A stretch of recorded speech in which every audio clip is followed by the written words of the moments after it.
Our guest today is Bushra Azhar, believes that human beings are rational, and trying to persuade someone through a rational argument is like trying to stop a 5-year-old from eating by recounting the evils of high fructose corn syrup. She is a persuasion strategist and founder of the Persuasion Revolution. Today she shares some of her top techniques and her latest book, A Mass Persuasion Method. Hi Bushra, welcome to Savvy Business Radio. How are you today? I'm excited. I'm very thrilled to be here. Thank you so much for having me. Oh my gosh, I'm so excited to have you. You're on the other side of the world in the Middle East calling in. I'm so grateful that you're able to call in at 9 p.m. to talk to us on Savvy and share your great wisdom in the field of persuasion. One of the things we get asked most in Savvy is to talk about sales, money, and how to grow our business. Because if you're not growing, you're going to go out of business quite quickly. So you've written a wonderful book called Mass Persuasion Method, and you're going to share some of your great tips in that area. But before we go there, share a little bit about your background. What brought you to working in business management, consulting, and also persuasion in particular? So, thank you so much for having me. And thank you so much for your kind words about the book. So yes, I absolutely agree with you in terms of selling. We are selling all the time anyway, even if it's selling nap time to our toddlers, that's also kind of a sale, even though that's kind of a sale that we almost always lose. but we're always selling, so we might as well do it well, right? Since we're doing it anyway. So yes, the book Mass Persuasion Method really is all about getting people to say yes without actively, manipulating them, or without whining or begging or doing sleazy icky tactics. Yeah. So I was working in management consulting. I'm based in Saudi Arabia. I was working in consulting, in the field of consulting, and then I was actively I've always been interested in negotiation and persuasion, and I've always used these strategies in my consulting work.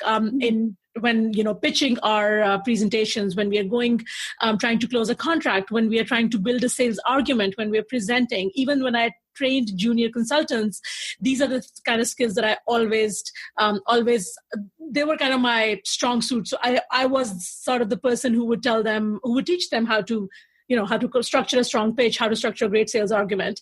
So when I decided back in July of 2014, I decided to dip my toes into this big black hole of online business. Mm-hmm. I decided to start with something that I'm naturally good at and I really enjoy doing, which is this idea of getting people to say yes through the power of persuasion. So started my business back in July 2014. And again, I didn't know anyone in Saudi Arabia who was doing online business. So that was interesting. And now we are a fully, it's unbelievable. Now I'm doing this full time. It's a multi-million-dollar company. It's just unbelievable how fast it has grown and how blessed I am to be in this position in just 3.5 years. Wow, that is incredible. And what's amazing is in your book, you talked about your children, how they persuade you. Our children persuade us all the time. And it seems like we lose some of that natural persuasion ability that we do as children without even thinking about it. Why is that? Why is it so easy that children can persuade their parent or events that we lose as adults? I think a lot has to do with this mental block that we have about persuasion. Mm-hmm. And I've thought about that's kind of led me to define persuasion in a different way. So most people, when they look at persuasion or when they look at the term, they are like, they scrunch their noses and they're like, oh, that's such an icky way. And they don't want to do anything with persuasion because in their heads they think that persuasion is something that one person does to another, and it is something that you force on the other person. Mm-hmm. The reality is that that's really not what persuasion is. Persuasion is not something that one person does to another person. Instead, it is something that a person does to herself in response to the stimulus that you expose them to, right? So your job as a persuader is only to expose the other person to the right stimulus. And I think our children know this naturally. They're naturally good at knowing what stimuli they should expose us to in order to get a yes. Eventually, we are the ones who say yes. We are the ones who persuade ourselves. No one can persuade another person. Mm-hmm. But as we grow older, we kind of lose sight of these stimuli. We we forget what are the things that make the other person tick, or even when we know it, we somehow just don't use it. Kids are really good at that. They're good, and honestly, that's all they do. They don't twist your arm. They don't force you to say yes. You say yes yourself. Yeah. Their job is to expose you to the right stimuli. And really, this is what persuasion is all about, exposing the other person to the right stimuli. Once you do that, the yes comes naturally. The person will persuade herself. You don't need to do anything. I love that. And there was a guy I talked to many years ago who, as a marketer, and he said marketing is really basically putting a bunch of things in front of the people that will allow them to say yes, kind of like what you do before you actually do the sale. But he said, it's not icky. What I do in writing my books is showing people different marketing tactics used by companies so that you realize when you see them, oh, these are tactics being used. Do I like this direction? Would I like to go there? And in a sense, more empowering the consumer. But I think what people feel about sales is that you're disempowering people. And one sales rep had said to me years ago, sales isn't what you do to someone, but for someone, because in essence, when you enter the marketplace, you're entering with a valued service or product that will make the marketplace better. So you're doing something for the marketplace, and it's up to the person whether they begin to change their thought or decide that, yes, this will help me in my life, and I do want this to make my life better. Absolutely. I so agree with this. Absolutely. And I think it's just this is a very powerful mental shift. And I see that a lot of people, when they realize that they actually do have control over their decisions, they do have control, they do have free will. It's not like someone will kind of crawl inside your brain and turn you into a mindless zombie. No one has that power. And even people who do have that power over us, we are the ones who allow that power. It's not a disempowering thought. I think it's a very empowering thought to know that just as you cannot force another person to say yes, no one else can also force you to say yes. It is, I think we need to kind of have that thought empower us and also benefit us in the business world, right? By making sales easy. Yeah, absolutely. And in your book, you mentioned 8 persuasion switches that can help business owners. Yeah. And also, these switches are something that are basic in life. I mean, one of my favorite ones is curiosity, because curiosity, I think, helps us grow as a business and as people. Share some of those persuasion switches with our audience and how it helps your business and sales. So, yeah. Okay. So the idea, the premise behind the persuasion switches really is that human brain, it is like an electric circuit. Mm-hmm. And if you want to spark a yes in that electric circuit, if you want to spark attention in that circuit, you need to activate all 8 persuasion switches. Now, depending on how big or small your sales argument is, you might want to activate all 8 switches. And when you do, then the yes is absolutely automatic. But in certain situations, you might not want to use all 8. And, people can go and look at all these 8 switches. But the ones that are my favorite, especially when it comes to business, are the ones that I would like to kind of shed light on. So absolutely, curiosity is one, because human beings, naturally, we cannot stand information gaps. Our brains cannot stand an information gap. When we see something where we don't know the full thing, that's kind of what it leads to clickbaits, because we know one part of the story, but we don't know another part, and that just drives us crazy. And because we detest information gaps so much, we would do anything to fill that gap. And that's why curiosity works so well in marketing and business. It's because when you want people's eyeballs on your business, the fastest way to do that is to use curiosity, because human brain cannot stand an information gap. The only watch out here is that if you turn your business into a clickbait factory, then that becomes counterintuitive. That becomes counterproductive, in the sense that people might click through, but then you lose goodwill because they click through. Yeah, you got them, you activated the curiosity switch, so they click through. But if they don't find what they were looking for, you lose goodwill. So when you use curiosity, you have to be super careful about that it does not deplete your goodwill. It does not deplete the trust that your people have in you. Basic, just to stop you there, does it mean that when they click through, there has to be something there? Let's say it's curiosity. Like one person said, our logo is a owl. So my friend had said to me, wouldn't it be cool if you were to put an owl on all the buses through New York City? And they'd be like, what does that mean? And that's curious. Great. Then put it, But what do you have to offer them? What is it that is going to make their lives better when they click through? There's now what? So what does that mean? What does that do for my life? What does that do to bring value?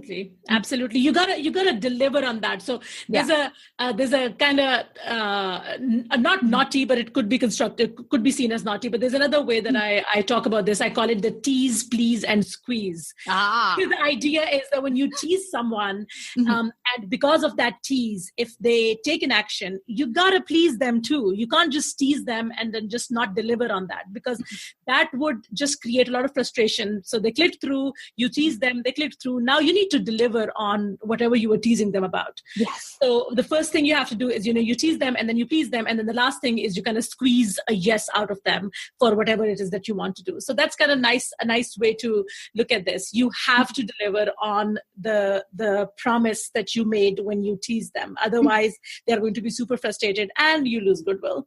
Yes. Now you said there was a couple others you wanted to share? Yeah. So the one switch that I'm very fond of, and I feel like this is something that especially small businesses need to focus a little bit more on. I work primarily with tiny business owners, small business owners. And so the switch that I'm talking about is called the Parity Switch. And the premise of the Parity Switch is that human beings, naturally, we have a habit of comparing things, whether it is choosing your dress for a date night or choosing who to date, really. We're constantly comparing options. We're always comparing and contrasting options. So that's kind of a basic human thing that we do all the time. So if you are in a market where there are other options, where there is always an option, right? No matter what market you're in, there is always a substitute. There is always competition. You have to facilitate that comparison in your buyer's head. You can't leave it to them to make that comparison. So the idea behind Parity Switch is that it is your job as a seller to clearly compare and contrast your solution from all the other solutions out there. If you don't do that, considering that your buyer is human, I'm hoping your buyer is human, you're not selling to aliens. If your buyer is human, they are going to compare and contrast in their heads. And if you don't facilitate that comparison, then they are going to do that comparison on their own, and they may not arrive at the conclusion that you want them to arrive at. So that's really what Parity Switch is all about. At every stage, wherever you have a chance, compare and contrast, draw a comparison between you and the other substitutes in the market. And I hear it a lot where people are like, oh, but I feel it's really icky and I don't want to make the other person look lame. And, I don't feel like it's the right thing to do. And I always tell them that, listen, your buyer is going to do the comparison anyway. If you don't facilitate it, then they're going to go and do it in their heads. Second of all, so that's the first thing. And secondly, even if you think that you don't have competition, even if you think that you are in a market where you're the only one and you feel like there is no other competition, you're still competing against a no, right? So even if you're not competing against a competitor, you're still competing against a no, because the person has the option to say no to you. Again, it is your job to draw a comparison between what their life is going to be with you and what their life is going to be without you. Because without that comparison, they will not be able to see how life-changing or transformative your solution is going to be. So Parity Switch is really, really, really important. It is your job to draw the comparison. So basically, you're painting a picture of why they should use your product or service. What is it going to do to make their lives better? And that means not only from a perspective of using it at all, but also from a perspective if, okay, there's a product over here, but we have it in a way that's going to enhance your life even better. And here's how. Here's what makes us differentiates us differently than other people in the market. Yes, sometimes. Yes, absolutely. So most of the times it is the outcome that you're drawing the comparison, but sometimes it is not the outcome. So as an example, let's just say you have a courier service, right? So every courier service has they will deliver on time because that's kind of their core promise. So maybe you're not comparing, maybe you're not competing on the outcome. Maybe the outcome is the same for all competitors.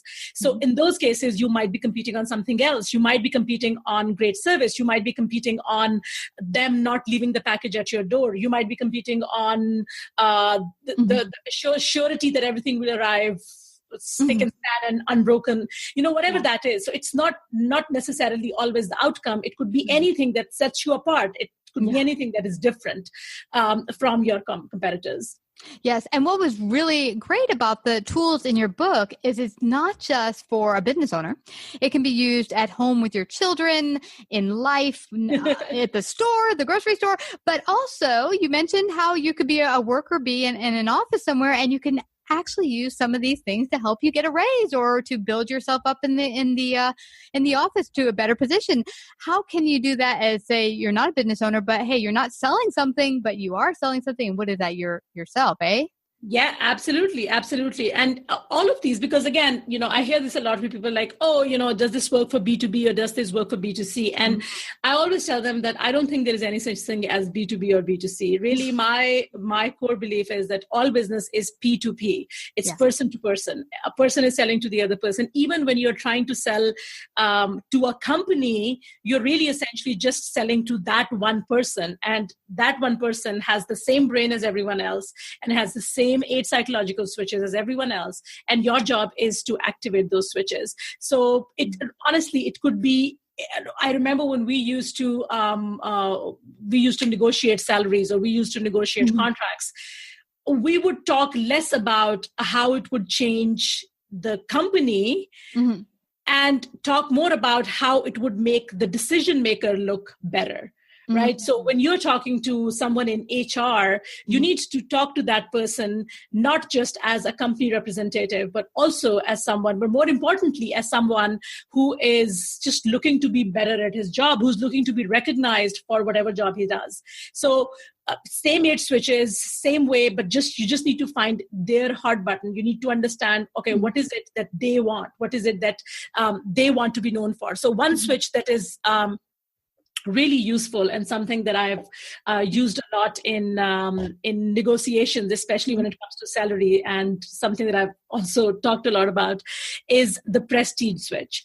And the idea behind prestige switch is that human beings, the biggest desire of human beings is to be recognized for what they do, to elevate their social status. So even though we think that, people want these, the core human desires, and they want to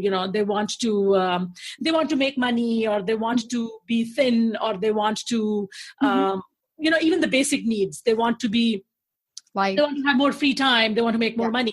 But all of these, the one big desire underlying all of these needs is just one: the need to be better than everyone else, the need to elevate their social status. And no matter what you're selling, no matter what you're negotiating on, if you can make the person who is going to make the decision, if you can make that a person's, you can express to them that this decision will elevate their social status, then it is a win. So as an example, I remember one of my students, she was applying to, so I was an assistant professor, and she was telling me she was applying to, I think, Stanford for a scholarship, A-class student, amazing.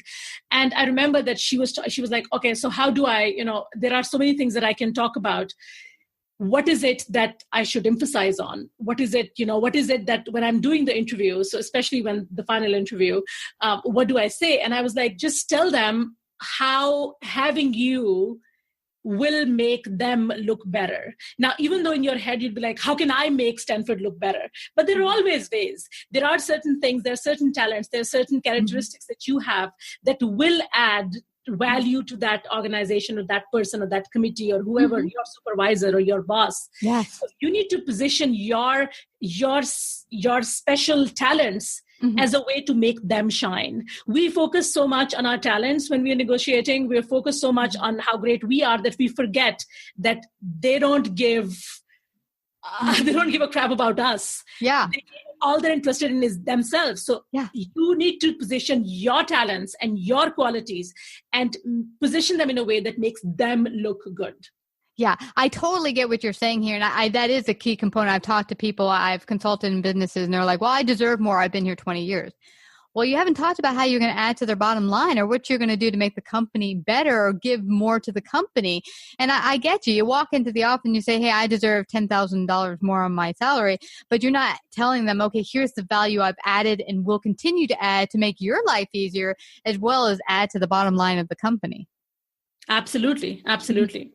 Yeah. So I love that you bring that up, because that in essence takes it off of, oh, it's all about you, and says, here, I'm all here for the company. I want to make the company better. And then it comes to them like, hey, if you make the company better, that means I get to keep my job as the HR manager. And it rings well for me. In fact, someone had told me one time when I was working at a company, you make me look good. My manager had said that to me, because the work you do reflects on me. So when you do an awesome job, Exactly.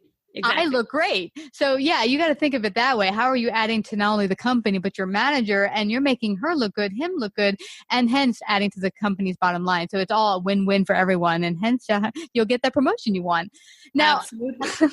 now you talked a little bit about now gatekeepers, like the HR manager, as well as when you're selling for your company. That's one thing that doesn't get talked about a lot, is adding value and remembering the importance of the gatekeeper. I think people are like, that's just the secretary for the person I really want to meet that will make that deal with me, without realizing that person has value and can be the person that gets you in the door with that very important contact. So talk a little bit more about how important it is to really build that relationship with the gatekeeper. So I so hear you on this, and I think it kind of boils down to that one piece of advice, which we've all heard, and I honestly think it's one of the best life advice, that if you really want to see the character of a person, you see how they treat the wait staff at a restaurant. So I think it kind of that also is something that we need to keep in mind. When you talk to gatekeepers, when you talk to assistants, I think the one basic rule of thumb that we need to employ is to use flattery. And here's the thing about flattery: even though people think, flattery, they would know that I'm trying to flatter them because I need something from them. Yeah. There has been multiple studies done in the field of psychology that tells you that even if a person knows that they are being flattered because you need something from them, they still are more receptive to your requests, even when they know you're flattering them for a reason. So giving compliments, giving small compliments, just the fact that they got back to you within, say, 30 minutes, they deserve a compliment. Just because they wrote to you and you love their email signature or whatever, or their headshot, anything, find something that you can compliment them on. And that is proven to be, even when they feel like you are, you're doing it because you need something from them, even then is going to be, they're going to be highly receptive towards your request. And it's just a nice thing to do anyway. It's something that people appreciate. Also, one thing that I always encourage people to do is to use a little bit of personality when they reach out. They use, gatekeepers are used to seeing so many Me Too messages, so many same messages, that they, even a little bit of personality, even just a little bit of edutainment or entertainment in your email could go a long way in them noticing you and be like, this looks interesting, because they're sick and tired of seeing the same emails that open with "hope you're well, hope you're having a great day." They're tired of seeing that. So just switch it up, just use a bit of more personality, just use things that create a little bit of disruption, and that will definitely get their attention. And then just use compliments. If you have time to research them a bit, maybe follow them on Twitter.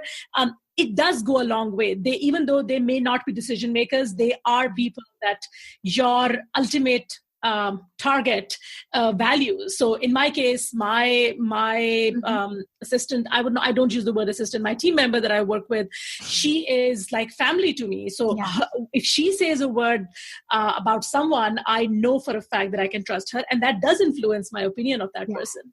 Yeah. So in essence, you influencing the person that you really want to meet, it starts with influencing the person that is the gatekeeper, and realizing that is a person that should be fully respected. And I like the fact that you mentioned being a disruptor. There was a guy that came on last year, an entrepreneur. He said, I've gone to so many networking events that it's like, put me to sleep. It's so boring. Everyone's like, yeah, I'm great. I'm wonderful. Here's my business card.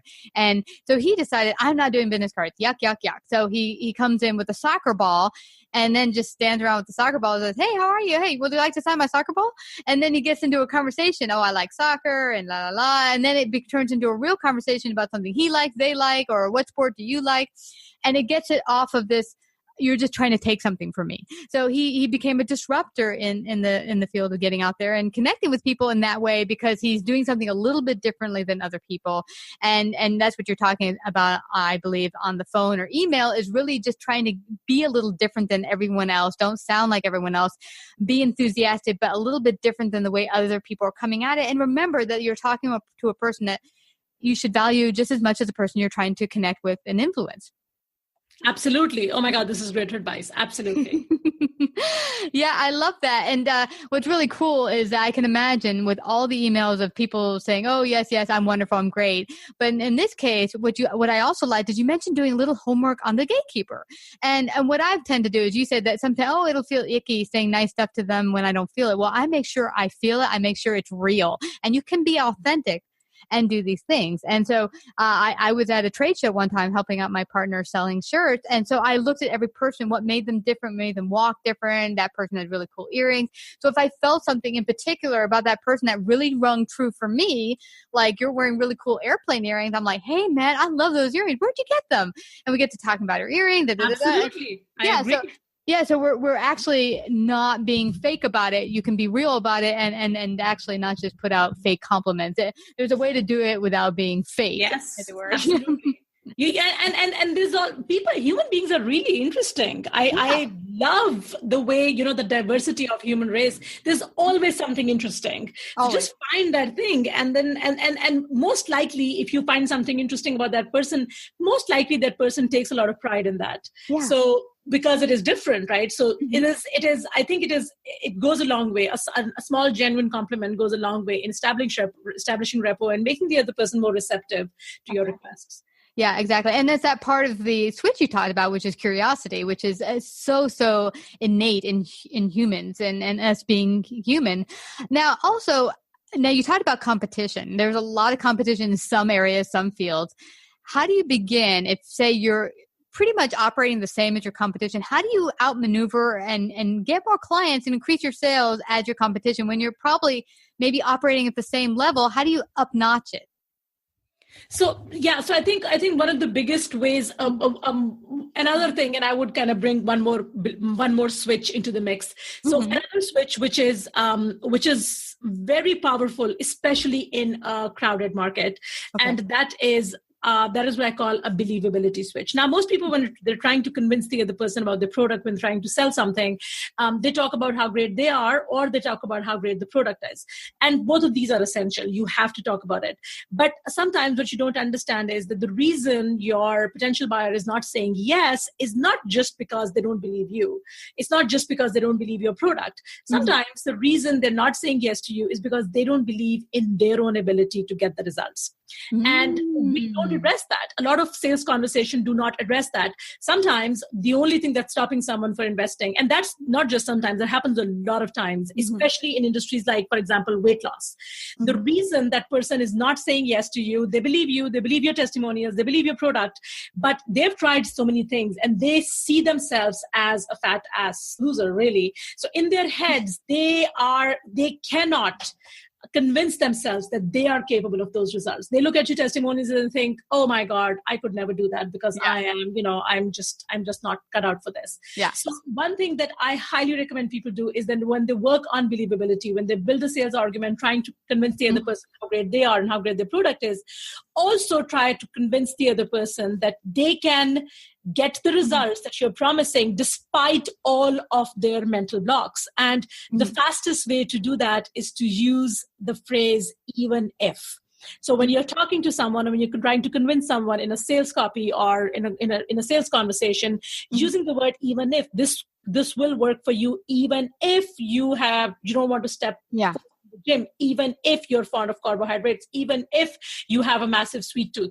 These even if phrases are really good at kind of breaking down those mental barriers that your buyer has around their ability, not your product. They believe you, they believe your product. They just don't believe in their own ability. And that is such a powerful way to break through and kind of really outmaneuver everyone because you are literally taking the time to eradicate their own mental blocks around getting the results. Awesome. And this brings to mind for me, a guy had mentioned I was entering a sales boot camp of sorts, and I could not believe I was going to get results. So I said, I love the idea. I can afford it. But the true thing stopping him was, I don't really believe I can do it. Yeah. So what he said to the guy is, honestly, because he broke through to him and said, what is it that's really stopping you? He said, well, really, I don't believe I can get the results. And the guy said, what if I believe for you? If I believe you can get the results? If I believe, would you, if I do the belief for you and I back you up as your coach, would you believe and go off of my belief in you? And he's like, yeah, I could do that. If you have my back, I can do that. And they ended up going forward, and he ended up doing quite well. But it was that kind of like he was able to take that from him and address his disbelief in the results for himself, and allow him to be that coach and be like, okay, I got your back on this. And he's like, okay, if you got my back, I can do it. Yeah, I love that. More people need to kind of work that in their sales arguments. Absolutely. Well, this has been such a fascinating talk. I know it's going to get people thinking about different ways to come at not only persuasion, sales, but also negotiating. There will be times you have to negotiate with other companies, other vendors, and your book is a wonderful way to really get on top of that and really to look at all the different pieces and grow in that area. Everyone, please get Mass Persuasion Method, and where can they do that? They can find the book at Amazon. It's available on Kindle. It's also available on in paperback version. I hope you enjoyed the book. It does come with lots of scripts, lots of hands-on tips that you can use in your videos, in your sales conversations, in your written copy on social media. So because now our businesses are 24/7, so literally you're just selling all the time. Yes. So I think the book will be really useful for all of these different situations. Are you still working as a consultant with people? Is there a way they can get a hold of you in person? Do you have a website? So I do have a website. It's called thepersuasionrevolution.com. And yes, I don't do a lot of one-on-one coaching anymore. I work with people in a group setting. I have tons of courses. So yes, this is my full-time gig. So I'm there all the time. Internet is my office. Yeah. Well, Bushra, it's been awesome having you here share your great wisdom today. Thank you so much for coming to Savvy Business Radio. Thank you so much for having me, Christina. It was an absolute pleasure. Savvy Business Radio broadcasts worldwide via a large podcast network, celebrating business owners, entrepreneurs, influencers, and successful individuals. Find out about our paid sponsorship opportunities or how to become a guest. Call 732-474-7375 or email Christina@savvybusinessradio.com.